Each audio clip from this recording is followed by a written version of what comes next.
looked like UE was on the way out in set number 2 as their shoulders were slumped down. They couldn't get another good first ball. But all of a sudden, they came alive towards the latter part of set number 2 to take it away and pull the rug from underneath Adamson. That was right. They started with Kitty Rosale having a string of points towards the middle portion of that set. And that started out things. It seemed like yun yung spark plug na hinahanap nila kay Kitty. And then finally, UE, one by one, was able to play catch up with Adamson and closing the set, winning it. So they are now tied with 1 set apiece. So let's see if nakuha na ng UE kung paano nila, how they will get around the offensive thrust of Adamson. And nakita nga natin in that last portion, it's really good for you to see that it's Dizon, Caballero in front, finishing off that set. Let's see kung ma-motivate sila going to the 3rd set and will be able to help out Rosale. The 3rd set, that will be much easier for them to win the set, diba? Even against Adamson. Speaking of Rosale, she almost single-handedly won it for UE in that run made by the Lady Warriors. String of points coming from Kitty Rosale. Nabuhayan yung buong team as you see UE having 13 attack points in that last set.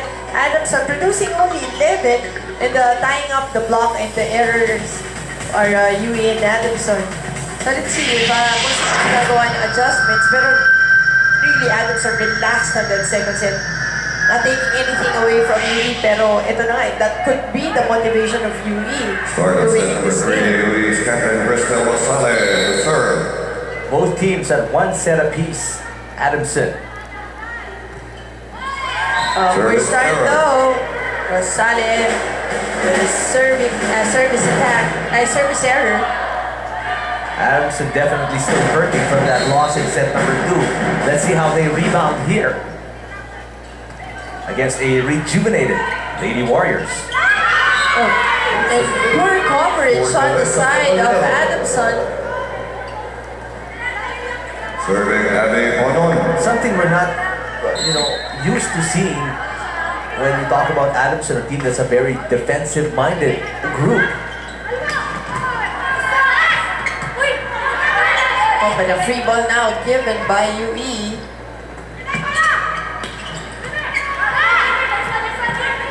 Oh, still UE not able to set up a play. Nakatulak to Benti. Oh, no second ball.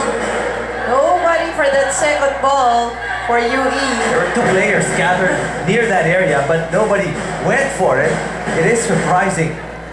2-1. Adamson on top by 1. Let's check in with Aaron Torrejon. Despite taking the second set, Coach Vanjie is still not so pleased with the performance of her girls today, as they don't seem to completely have their mind on the game.